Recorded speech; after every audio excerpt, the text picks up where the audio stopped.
Alexandria Ocasio-Cortez walked into the hearing room, fully expecting to destroy Speaker Mike Johnson on live television, completely unaware that the former constitutional law teacher had brought a meticulously graded, color-coded binder to deliver the most devastating failing grade of her entire political career. She had told the speaker that the only thing had ever passed was the collection plate. She had survived J.D. Vance and his receipts. She had survived John Kennedy, and her own quotes read back to her in a Louisiana drawl.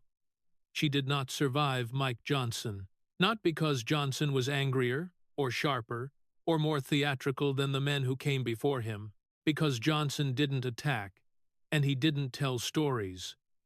Johnson taught. He opened a binder. Not a thin folder, a binder thick, tabbed, color-coded, the binder of a man who used to grade papers, and in 40 minutes he walked through a performance review that any 8-year congresswoman should have been able to pass. Locate Venezuela on a map, articulate a position on Taiwan, pass one bill into law, answer the phones in your district office, file your FEC paperwork correctly. 5 tests, 5 failures. And when he reached the final question, Representative, what grade would you give yourself? 30 million people already knew the answer. Smash that like button, because you are about to witness what happens when the most followed member of Congress meets a former teacher who brought a binder instead of a weapon. And the binder is worse, and I find it extraordinary, Mr. Speaker, that a man who believes the earth is 6,000 years old, who voted to overturn a presidential election, and who took 3 weeks to win the Speaker's gavel because his own party couldn't stand him, is now sitting in judgment of my record. Alexandria Ocasio-Cortez was 7 minutes into an opening statement that her communications team had designed as a preemptive strike. Not a defense of her record, but an attack on the institution questioning it. The House Rules Committee hearing room, the capital H, 313, smaller than the Senate hearing rooms where Vance and Kennedy had worked, more intimate, the cameras closer, was arranged for what the networks were already calling the third hearing. C-SPAN carried it live, every network split-screened. AOC sat at the witness table with the posture of a woman who had been through this before. Twice. Her body had learned from Vance. The hands were controlled, the jaw preset, the water glass untouched. Her body had learned from Kennedy no gestures without purpose, no forward lean without strategic intent, no tears. She sat in the armor of a woman who had been destroyed twice on national television and had rebuilt herself both times, and the rebuilding was visible in the precision of her stillness. At minute 8, she looked directly at Speaker Johnson. You lecture me about legislative productivity? You couldn't pass a budget. You couldn't pass immigration reform. You couldn't keep your own caucus together for a single news cycle. The only thing you've consistently passed, Mr. Speaker, is the collection plate. So before you question my conduct, maybe finish your homework. The gallery produced the sound, the sharp, practiced sound. The woman questioning the Speaker's competence had, 3 months earlier, told the Munich Security Conference that Venezuela was located below the equator. Venezuela is above the equator. It has been above the equator for approximately 4.5 billion years. Speaker Mike Johnson sat at the center of the dais. He wore a dark suit, a red tie, and the expression of a man who has spent 30 years in courtrooms and classrooms and has learned that the difference between the two is smaller than people think. His binder sat on the desk, thick, color-coded tabs visible from the gallery, the binder of a man who does not improvise and does not hurry. He had not spoken during AOC's opening statement. He had been writing. Small, neat handwriting, the handwriting of a former constitutional law professor who still graded papers in his mind. He looked at AOC. The look was not hostile. It was not condescending. It was the look of a teacher who has read a student's transcript and is about to discuss it, and who knows that the discussion will be difficult, and who has decided to be kind about it, because kindness in this context is more devastating than cruelty. Representative, I appreciate that. I truly do. He opened the binder. I'm not going to argue with you today. I'm going to walk you through something. Think of it as a performance review. On the 13th of February 2026, 3 months ago, you attended the Munich Security Conference. This is the most important annual gathering of foreign policy leaders in the world. Heads of state attend. Defense ministers attend. You attended because you are being discussed as a potential presidential candidate for 2028, and presidential candidates need foreign policy credentials. He opened to the first tab. Printed transcripts, 2 of them. During a panel on global security, you were asked the following question: would and should the United States actually commit U.S. troops to defend Taiwan if China were to move? He looked at her. Representative, this is the single most important binary question in American foreign policy. It is the question that every president, every secretary of state, and every serious candidate for national office must be able to answer. The answer can be nuanced, it can be conditional, it can be strategic, but it must exist. He read her response in full, without editing, without commentary, without skipping a single syllable. Your answer was, I think that this is such, I think that this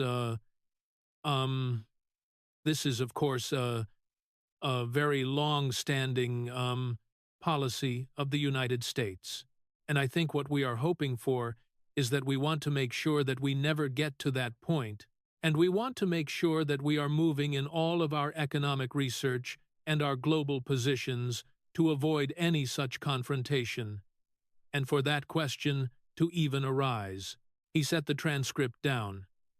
That was 20 seconds of filler, followed by a sentence that contains no policy position, not a hawkish position, not a dovish position, not a conditional position, no position. You were asked the most important question in American foreign policy, and you answered with 20 seconds of and followed by the hope that the question would stop being asked. Now, Representative, let me walk you through what a policy position sounds like. It doesn't have to be my position. It doesn't have to be your position. It just has to be a position. The United States should maintain strategic ambiguity while strengthening Taiwan's defensive capabilities. That's a position. The United States should commit to Taiwan's defense under the Taiwan Relations Act. That's a position. The United States should avoid military commitments in the Pacific and pursue diplomatic resolution. That's a position. What you gave Munich was not a position. It was the sound of someone who hasn't done the reading. He turned to the second transcript. 3 days later, at the Technical University in Berlin, you were asked about the Trump administration's arrest of Venezuelan President Nicolas Maduro. You said, and I'm quoting, "That doesn't mean that we can kidnap a head of state and engage in acts of war just because the nation is below the equator." He paused. Representative, Venezuela is above the equator. It is located between approximately 1 degree and 12 degrees north latitude. The entirety of Venezuelan territory, every state, every city, every village, is in the northern hemisphere. This is not a matter of interpretation. This is geography. Now, I want to be fair. Everyone misstates a fact. I've done it. The question is not whether you made a mistake. The question is whether the mistake reveals a gap. And the gap it reveals is this. You traveled to the most important foreign policy conference in the world, at taxpayer expense, to audition for the presidency of the United States, and you did not know where Venezuela is. He pulled a third document, a standard State Department briefing book. Every member of Congress who attends an international security conference receives a briefing book from the State Department. The book for Munich 2026 was 247 pages. Venezuela is discussed on page 12. The map is on page 13. The equator is marked. Representative, the briefing book is the homework, and based on your performance in Munich, you didn't read it. Mark Halperin, who is not a Republican, called your Munich appearance one of the bigger mistakes she's ever made if she wants to be president. Glenn Greenwald, who is not a Republican, wrote, "Whoever convinced AOC that she had successfully completed her tutoring should look for another line of work." The New York Times, which is not a Republican publication, described it as a stumble, and the President of the United States said it was not a good look for the country. Foreign policy, representative, that's the first subject on the review. The grade is not passing. He paused. Not for effect, for pedagogy. The pause of a teacher who has delivered a grade and is giving the student time to absorb it before moving on, because moving on too quickly is unkind, and unkindness is not the purpose. Now I want to add something, because I'm not here to ridicule you, I'm here to be honest. The Munich Security Conference was your audition. Every political analyst understood that you went to Munich to prove that you could operate on the world stage, that you had the knowledge, the preparation, and the depth to discuss matters of global security with heads of state and defense ministers.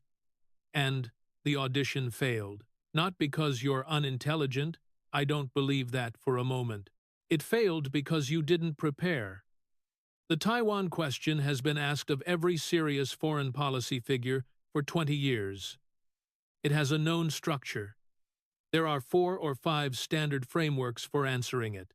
Any briefing book, any foreign policy advisor, any 30-minute conversation with a State Department officer would have equipped you with at least one of those frameworks. You didn't have one.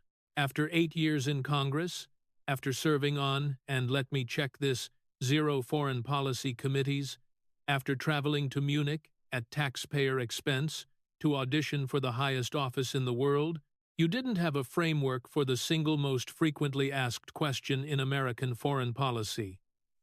That's not a gaffe, Representative. A gaffe is a misstatement.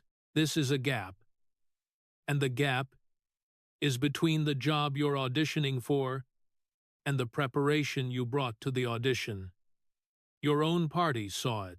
Democratic strategist Hank Scheinkopf, not a Republican, told The Hill she's not ready for prime time on the international stage. The New York Times, not a Republican publication, called it a stumble.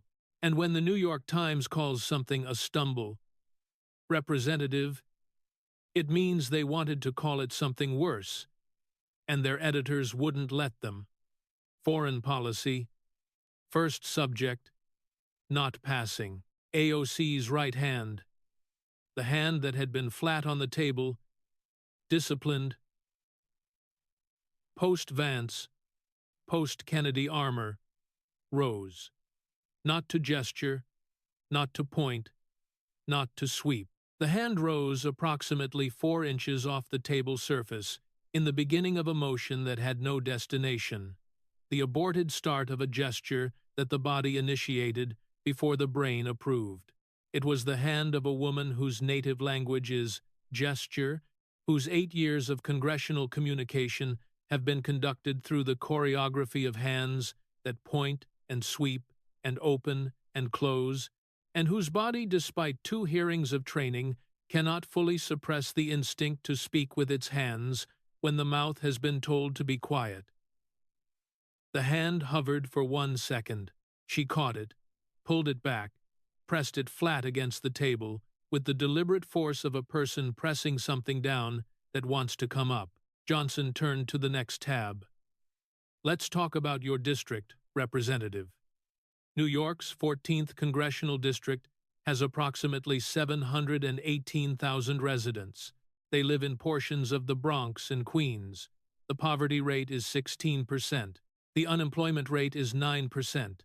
These are your constituents.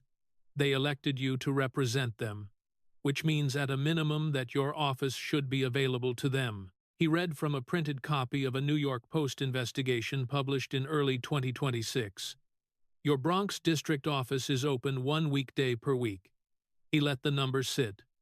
1. Your Queens office closes on Fridays. Your phones, according to multiple constituents interviewed by the Post, frequently go unanswered. Constituents seeking assistance with federal services, Social Security, immigration casework, veterans benefits, are told to discuss their problems by appointment only. He pulled a quote. A constituent named Lauro Vasquez of Woodside, Queens, told the Post, "This woman has done nothing for the community she was once again elected to serve." Your most recent town hall, which had been postponed from its original date because you fell ill after returning from a nationwide fighting oligarchy tour with Senator Sanders, lasted less than 1 hour. You took 6 questions from a packed auditorium of constituents who had waited hours to see their congresswoman. Then you left through a side exit to an idling SUV. He set the article down. Representative, let me walk you through what constituent service looks like. I know because I do it. Every member in this building does it, or is supposed to. Constituent service means your phones are answered. It means your office is open. It means a woman in Parkchester whose Social Security check is late can walk in, not by appointment, walk in and talk to a person. It means a veteran in Jackson Heights who needs help with the VA can call and someone picks up. Your office processes constituent requests at a rate that the committee's analysis determined is approximately 31% below the House average for New York members. Your average response time for standard casework is 23 business days. The House average is 9. Representative, I want to tell you about my district. Not to brag, to compare. My district office in Shreveport, Louisiana, is open 5 days a week. Phones are answered by a person, not a recording, not a voicemail. A person during business hours. If a constituent calls about a Social Security issue, a caseworker responds within 48 hours, not 23 days, 48 hours. I hold town halls quarterly, open mic, no pre-screened questions, no time limit. I stay until the last hand goes down. I don't leave in an SUV. I'm not saying I'm a better representative than you. I'm saying the standard exists. And by that standard, the most basic standard of the job you were elected to do, your district is underserved. He pulled a printed calendar, a committee analysis of AOC's public appearances versus district events. In the 3 months from December 2025 to February 2026, your public schedule included the Fighting Oligarchy nationwide tour with Senator Sanders, 14 cities across 7 states, a keynote at a progressive policy conference in San Francisco, multiple national media interviews, and the Munich Security Conference in Germany. In the same period, your district schedule included 1 town hall, postponed then held for less than 1 hour, and routine office hours at your Jackson Heights office, which closes on Fridays. 14 cities to fight oligarchy. 1 hour for your own constituents. 6 questions. An SUV. Representative, I'm not questioning your politics. I'm questioning your attendance. Constituent service is the most basic function of a congressional office. It's not glamorous, it doesn't trend, it doesn't generate clips, but it's the job. And the people in your district, the ones making $31,000 in Jackson Heights, the ones whose heat doesn't work in January in Parkchester, they don't need you at the Munich Security Conference. They need someone to answer the phone. Constituent service. Second subject on the review. Not passing. AOC's left hand moved to her phone. The device sat on the table beside her binder, the same position it occupied in every hearing, every meeting, every room she entered, because the phone was not a tool, but an organ, the extension of a nervous system that had been wired for 8 years to the feedback loop of 13 million followers. The hand migrated toward it the way hands migrate toward objects of comfort in stress, the unconscious drift of fingers toward the device that connects, that validates, that provides the audience that the room is currently withholding.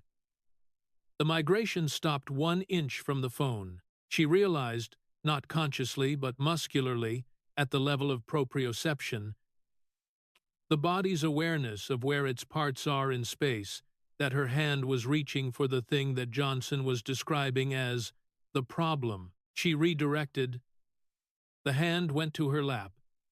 But the 1 inch of migration, the drift toward the screen, toward the followers, toward the audience that wasn't in this room, had been captured by the C-SPAN camera positioned at her right.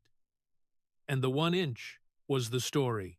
In a room where a teacher was grading her on whether she answered her constituents' phone calls, her body had reached for the device that made her famous instead. Johnson turned the tab. Representative, in 8 years in the United States Congress, you have sponsored 0 bills that were signed into law. He said it simply, the way a teacher says a grade that is low enough that embellishment would be unkind. 0. 8 years. 0 bills. You introduced the Green New Deal in 2019. It was a non-binding resolution. It was never voted on. It did not become law. When economists estimated the cost at between $51 and $93 trillion and asked how you plan to fund it, you said they sounded like Dr. Evil. That is not an answer to a funding question. Representative, that is a deflection. And deflection is not legislation. You later claimed credit for provisions in the Inflation Reduction Act. The IRA does not contain a single provision from the Green New Deal. Not one. Claiming credit for someone else's work is not a legislative accomplishment. It's a press release. According to GovTrack, you are the 6th least bipartisan member among all House Democrats. Bipartisanship is not a virtue in itself, but it is a measure of whether a member can work with colleagues to move legislation from proposal to law. In 8 years, you have not demonstrated that ability. Not once. He paused, adjusted his glasses. The adjustment was not Kennedy's theatrical lens cleaning. It was the adjustment of a man who wears glasses and needs them to read the next section, which required reading. Now I want to address the FEC filings. Not as a legal matter. The Ethics Committee and the FEC are handling that as a management matter. The $18,725 payment to a psychiatrist, listed as leadership training and consulting. Representative, setting aside the legal question, a competent congressional office catches that before it's filed. Every office has a compliance process. Every campaign has a treasurer who reviews disbursement categories. Leadership training for a psychiatrist who specializes in ketamine therapy is not a filing that a functioning compliance process produces. It is a filing that happens when no one is checking the work. The $885,000 that moved through Brand New Congress LLC while your chief of staff controlled both the LLC and your campaign. Former FEC commissioners used the phrase, potentially very big trouble. That's not a political attack. That's an audit finding.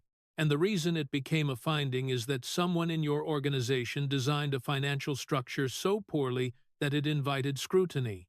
Representative, competent people don't get investigated this often. Not because they're more honest than everyone else. Because they're more careful. They check the homework before they turn it in. Legislative record and office management, 3rd and 4th subjects, not passing. AOC's body changed. Not her expression, her volume. The physical space she occupied at the witness table contracted. Her elbows, which had been positioned at shoulder width, the width of a woman accustomed to occupying space, to filling frames, to being the largest presence in any room she entered, drew inward by 2 inches on each side. Her shoulders, which had been back in the disciplined posture of a woman who had learned from 2 prior hearings to project stability, rolled forward. Not a slump, not a collapse, a contraction. The body of a person who is being made smaller, not by force, but by assessment. The particular shrinking that happens in a classroom when a teacher is reading a report card aloud and every line is worse than the last, and the student has begun unconsciously to minimize the amount of space they take up, in the hope that taking up less space will make the grades less visible. She was not collapsing. She was contracting, and the contraction captured by the wide-angle C-SPAN camera that showed her full body at the witness table told the room that the woman who had built her career by being the biggest presence in every room was now trying to be the smallest. Johnson turned to the final tab. Johnson's voice changed, not louder, warmer, the warmth of a man who has delivered difficult grades to students he cared about, and knows that warmth does not make the grade easier, but makes the student more likely to hear it. Representative, I've been a teacher.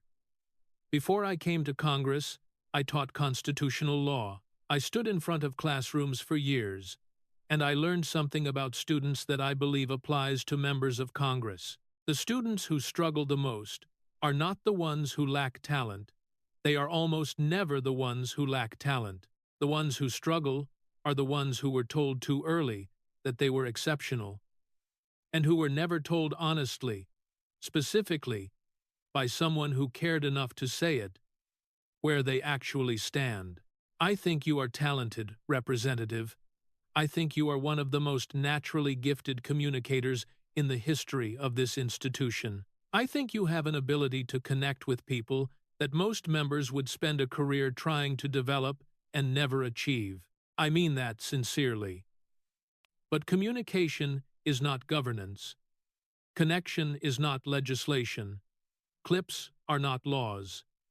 And followers are not constituents, because followers can unsubscribe, and constituents cannot. So I'm going to do something that I don't think anyone in your political life has done for you. I'm going to tell you where you stand, not to embarrass you, because I think you deserve an honest assessment. And I think the people who have surrounded you for 8 years, the staff, the consultants, the media, the 13 million followers, have not given you one. Foreign policy knowledge at the most important security conference in the world, you could not locate Venezuela on a map and could not articulate a position on Taiwan. That is not a passing grade. Constituent service, your district offices are functionally part-time. Your phones go unanswered. Your last town hall lasted less than an hour, and you took 6 questions before leaving in an SUV. Your constituents told a reporter, "You have done nothing." That is not a passing grade. Legislative output 8 years. 0 bills signed into law. The Green New Deal is a resolution that never became law. The IRA credit is someone else's work. That is not a passing grade. Financial management, your campaign has triggered multiple FEC investigations and ethics reviews and filed a psychiatrist specializing in ketamine as leadership training. That is not a passing grade. And one more subject that I didn't list, but that belongs on the review: conviction. In 2019, you told America that voting present on impeachment was cowardice. "We are sent here to lead," you said. In 2021, on the Iron Dome vote, the vote on whether to fund a defensive system that protects Israeli civilians from rockets, you voted present. The same vote you called cowardice when someone else cast it. You then cried on the House floor, wrote a 4-page apology letter, reversed course in 2024, and reversed the reversal in 2026. 5 positions on one issue in 5 years. Representative, conviction is not a grade I can give on a curve. You either know what you believe or you don't. And based on the record, 5 positions, 5 years, 1 issue, you don't. That is not a passing grade. He looked at her. The look of a teacher who is about to ask the question the teachers ask when they want the student to arrive at the conclusion themselves. Because a conclusion the student reaches is a conclusion the student keeps. It was not a hostile look. It was not a triumphant look. It was the look of a man who has given failing grades before and knows that the moment of the question is the moment when the teacher's job ends and the student's begins. Representative, I've given a lot of grades in my life. Most of them were deserved. Some of them were hard to give. The hardest grades to give are not the ones for students who don't try. The hardest grades are for students who are talented, genuinely talented, who have everything they need to succeed, and who have not done the work, because the talent makes the failure worse. The talent makes the F harder to say, because you look at the student and you think you could have been an A. You had everything, and you chose not to use it. Representative, after 8 years in the United States Congress, 8 years of national media, 13 million followers, Munich Security Conference invitations, Met Gala appearances, fighting oligarchy tours, and presidential speculation. After all of it, what grade would you give yourself? 7 seconds. 8, 9, 10, 11 seconds, in a hearing room that was smaller than the ones where Vance and Kennedy had worked, which meant the silence was closer, which meant it was louder, which meant that 11 seconds in H313 felt longer than 12 seconds in Dirksen 226. AOC's eyes moved. Not to camera 3. That was the Kennedy hearing where her instinct had been to find the lens. Not to the table. That was the Vance hearing, where her instinct had been to look at nothing. Her eyes went to the exit sign, the green illuminated sign above the door at the back of the hearing room, the sign that had been there for every hearing she had attended in 8 years, and that she had never once looked at, because she had never once wanted to leave a hearing room. Hearing rooms were where the clips were made. Hearing rooms were where the followers watched. Hearing rooms were where Alexandria Ocasio-Cortez existed in the form that 13 million people recognized. For the first time in 8 years of congressional hearings, she looked at the exit, not because she was going to leave, not because she was planning to stand up and walk out, because her body, the body that performs, that gestures, that finds cameras, that reaches for phones, that conducts rooms, had identified for the first time in its congressional life a direction that was not toward the audience, but away from it. The identification was involuntary. It lasted less than 2 seconds. Her eyes moved to the exit sign and then moved back to Johnson. And in the 2 seconds between the departure and the return, the C-SPAN camera captured a woman who had built her entire career by never wanting to leave the stage, wanting for one moment to leave the stage. Johnson waited. He did not fill the silence. He was a teacher. Teachers understand that silence after a question is not failure. It is processing. And the processing in this case was the processing of a woman who had been asked to grade herself and was discovering in 11 seconds that every honest answer was an answer she could not give on camera. Because the people in your district, Johnson continued, the 718,000 people whose phones you don't answer, whose town halls you leave after 6 questions, whose heat doesn't work in January in Parkchester, whose Social Security casework takes 23 days instead of 9, they've been grading you for 8 years. And I think, Representative, if you're honest with yourself, really honest, the kind of honest that doesn't happen on Instagram, you know what grade they'd give. He closed the binder. Not the way Vance closed a folder, quick, efficient, Midwest. Not the way Kennedy closed a folder, slow, deliberate, Louisiana. Johnson closed the binder the way a teacher closes a gradebook at the end of a semester. With finality, with care, and with the particular sadness of a man who wanted the grades to be better than they were. "I don't need to say it, Representative. You already know." He looked at the chairman. "No further questions," AOC responded. Her response was 1 minute and 52 seconds, the shortest response in the series. It framed Johnson's questioning as deeply sexist and condescending, as a man grading a woman like a schoolgirl, as the weaponization of institutional authority against women of color in Congress. She did not address Venezuela. She did not address Taiwan. She did not address the district office hours. She did not address the 6 questions and the SUV. She did not address the zero bills. She did not address the FEC filings. She did not address the grade. The response was not bad. It was incomplete. And incompleteness, after a 40-minute performance review that covered 5 specific subjects with specific evidence, sounded exactly like what Johnson had spent 40 minutes describing: a person who responds to assessment with deflection, and whose deflection, however politically effective, however algorithmically optimized, is not an answer. Johnson did not react. He was already closing his binder. The thick one. The color-coded one. The one that had looked like a teacher's gradebook from the start, and had turned out to be exactly that. He placed his pen in the binder spine. He stood. He buttoned his jacket, the way he buttoned everything, carefully, completely, the habits of a man who was taught that how you do small things is how you do all things. He did not look at AOC on his way out. He had spent 40 minutes grading her. The grades were on the record was public, and the student, for the first time in 8 years, had nothing to turn in.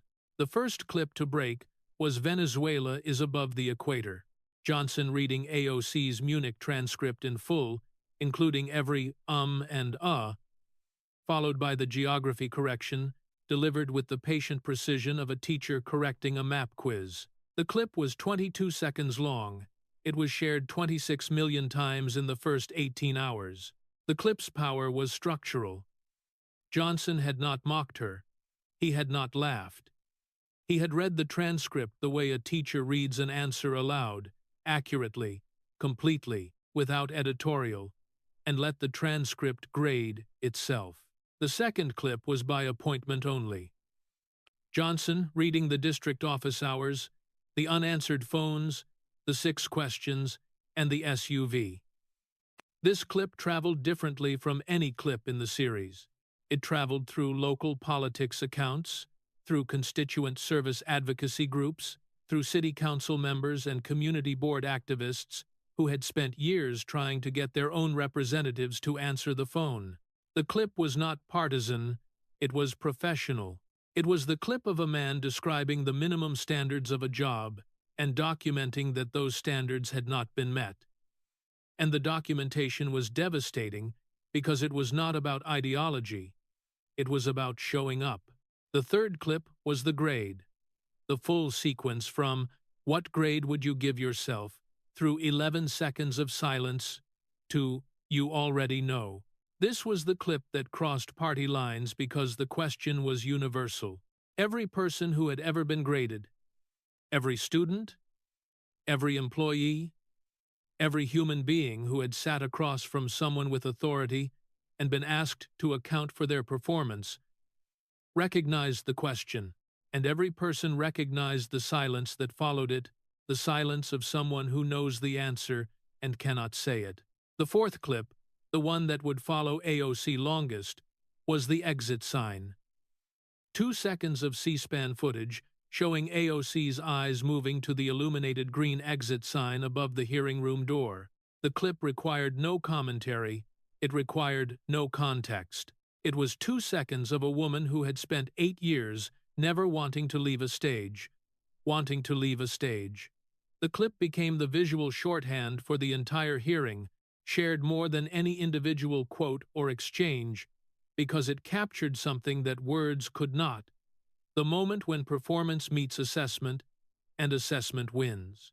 The political consequences landed on the dimension that mattered most, for 2028 competence. The Munich footage, which had been treated by political media as a one-cycle gaffe in February, was permanently reframed. Johnson's hearing had connected Munich to the district offices, to the legislative record, to the FEC filings, to the Iron Dome flip, not as separate failures but as symptoms of a single condition.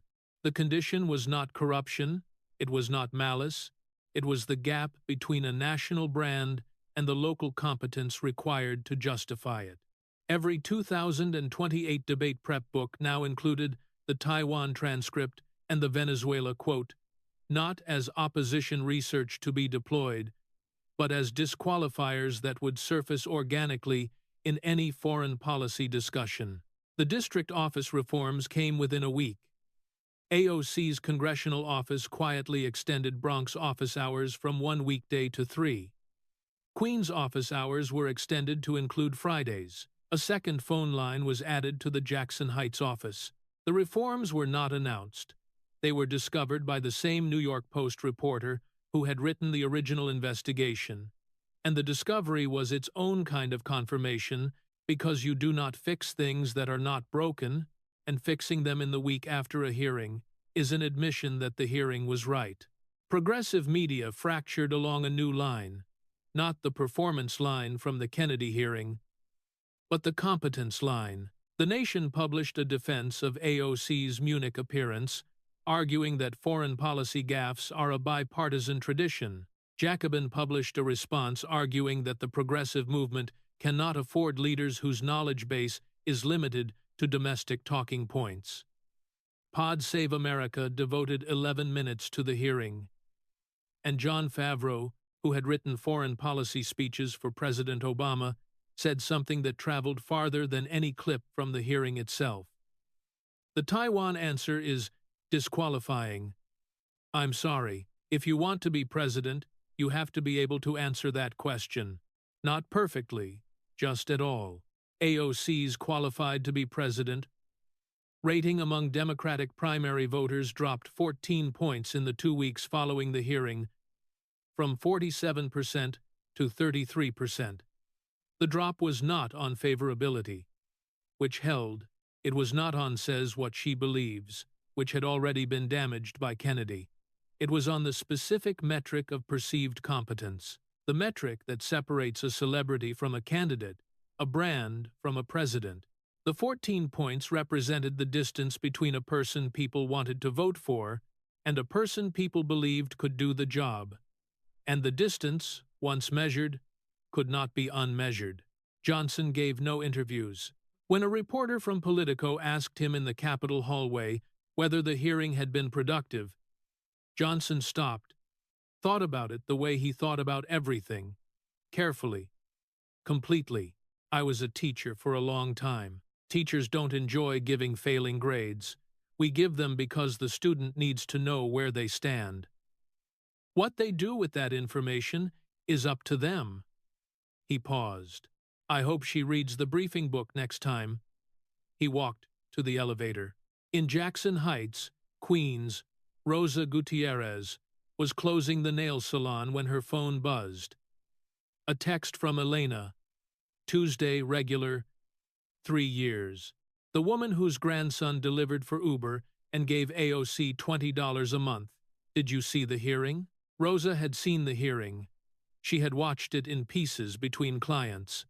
The Munich section, while doing Mrs. Dominguez's acrylics. The district office section alone after the last appointment. Standing behind the counter, with her apron still on, she texted back, I saw the part about the 6 questions. I saw my neighbor waited 3 hours for that town hall. 3 hours. She wanted to ask about her mother's Social Security. 6 questions. 1 hour. Then the SUV. Rosa did not reply further. She put the phone down, wiped the counter, blue towel, circular motion, turned off the television which was replaying the exit sign clip for the 4th time. She had canceled her Act Blue donation after the Vance hearing. She had not reinstated it after the Kennedy hearing. She would not reinstate it now. The decision had been made weeks ago. What remained was not the decision, but the absence, the empty space where $16 a month used to go, the space where belief used to live, the space that no hearing and no clip and no binder full of grades could fill, because the space was not political, it was personal. It was the space between a woman in Jackson Heights who waited 3 hours to ask about her mother's Social Security, and a congresswoman who took 6 questions and left in an SUV. She locked the door, turned off the lights. In Middletown, Ohio, Crystal Atkins sat in the break room of the Brighter Days Recovery Center. Donna was there. The television was on. The hearing had ended an hour ago. 6 stories, Crystal said. She didn't count on her fingers this time. She knew the list. Omar corruption. Vance pulled the receipts. AOC. Vance the pattern. Take first. Pay when caught. Clinton. Kennedy. The system. Who protected her? AOC. Kennedy performance. Her own words against her. Clinton. Vance class. $120 million versus a shoebox. She paused. And now this. Johnson competence. She looked at the screen. The replay was running the exit sign moment, AOC's eyes moving to the green light above the door. This one's the simplest of all. Johnson didn't accuse, didn't tell stories, didn't compare lives, didn't read quotes. He just graded her subject by subject like a teacher, and every grade was failing. And she couldn't argue. Not because she didn't have words, because she always has words, but because the grades were her own record. You can't argue with your own transcript. Donna looked at the television. You think she'll change? Crystal thought about it. She thought about it the way she thought about the people in the group room. The ones who had been through assessments before, who had been told where they stood, who had been given the information they needed to change. Some changed, some didn't. The information was the same. The difference was what they did with it. I don't know, but I know this. 6 stories, 6 kinds of failure. Corruption, pattern, system, performance, class, competence, and they're all the same failure underneath. What failure? Crystal sat back, looked at the ceiling. The ceiling of the break room at the Brighter Days Recovery Center was stained in 2 places. Water damage from the winter of 2023 that the landlord never fixed. She looked at those stains every night. They were as familiar to her as the cup she rinsed and the rack she placed it on. You know what I do in the group room? I sit across from people and I ask them to be honest about where they are, not where they want to be, not where they tell their families they are, where they actually are. How many days clean? How many relapses? How many promises broken?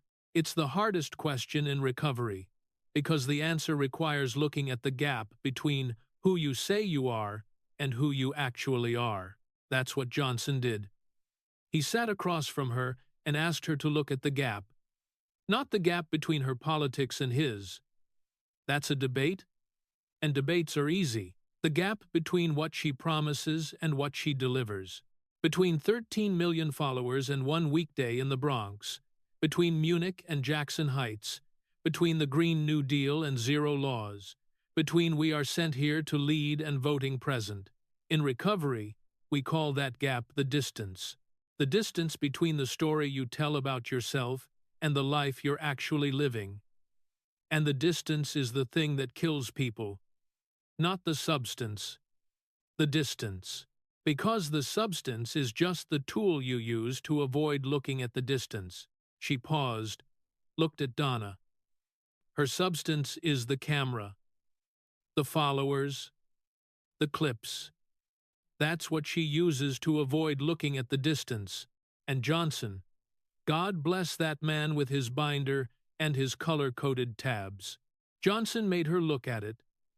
Subject by subject, grade by grade, and the distance was an F. Donna was quiet for a moment. You think any of them will change? Omar? AOC? Clinton? Some of the people in my group room change, some don't. But every single one of them, before they change, has a moment where they see it, where they look at the distance and they can't unsee it. That's what the silence is in every one of these stories. 12 seconds, 11 seconds, 15 seconds. That's the moment of seeing. Whether they do something with it, that's up to them. The failure of people who got the job and stopped doing it, who got the title and forgot the work, who got the followers and lost the constituents, who got the stage and forgot the audience, isn't the camera. The audience is the woman waiting 3 hours to ask about her mother's Social Security. She rinsed her cup, hot water, no soap, upside down on the rack. The ritual, every night, 6 stories, 6 silences, and every silence is the same silence. It's the sound of someone who got the job and can't tell you what they've done with it. She walked back to the group room, 8 people trying to stay alive, waiting for her to help them do it. The television played on in the empty break room. Johnson closing the binder, standing, buttoning his jacket. The teacher's walk, the careful steps. I don't need to say it. Representative, you already know. The screen cut to commercial. If you made it this far, you just watched a teacher give a performance review to the most famous congresswoman in America, and every subject was a failing grade. Not because the teacher was cruel, because the grades were her own record, and the record doesn't lie. Smash that like button if Mike Johnson reminded you that the most powerful weapon in politics isn't a speech or a folder, it's a grade book. Subscribe for more stories where binders beat brands and homework beats hashtags. Share this with everyone who has ever waited 3 hours at a town hall to ask one question and watched their representative leave after 6. Comment below, what was your moment? Venezuela is above the equator? 20 seconds of on Taiwan? The district office open 1 day a week? The 6 questions and the SUV? 0 bills in 8 years? Or the 11 seconds of silence after? What grade would you give yourself? Turn on notifications because the briefing book is 247 pages and she didn't read it. The district office just quietly added 2 extra days. The FEC is still investigating. The ethics committee is still reviewing, and somewhere in Jackson Heights, Queens, a woman waited 3 hours to ask about her mother's Social Security, and the congresswoman took 6 questions and left in a car. She came with an insult. He came with a binder. She had 2 minutes of nothing. He had 11 seconds of everything. She performs, he grades, and the grades are on the record. As they say in the classroom, you can argue with the teacher, but you can't argue with the transcript. God bless the constituents who wait 3 hours and get 6 questions. God bless the women whose Social Security checks are late and whose phones go unanswered. God bless the district office staffers who do the work while their boss does the tour. God bless the teachers who grade honestly because the student deserves to know. God bless every American who has ever looked at a famous politician and asked the simplest question, can you do the job? 6 questions. 1 hour. 1 SUV. That's not a town hall. That's an exit. God bless. But this leaves us with an open debate for the comments. In a digital era where social media fame often eclipses actual governance, do we still hold our elected officials to basic standards of competence, or has the performance become the only thing we're really voting for?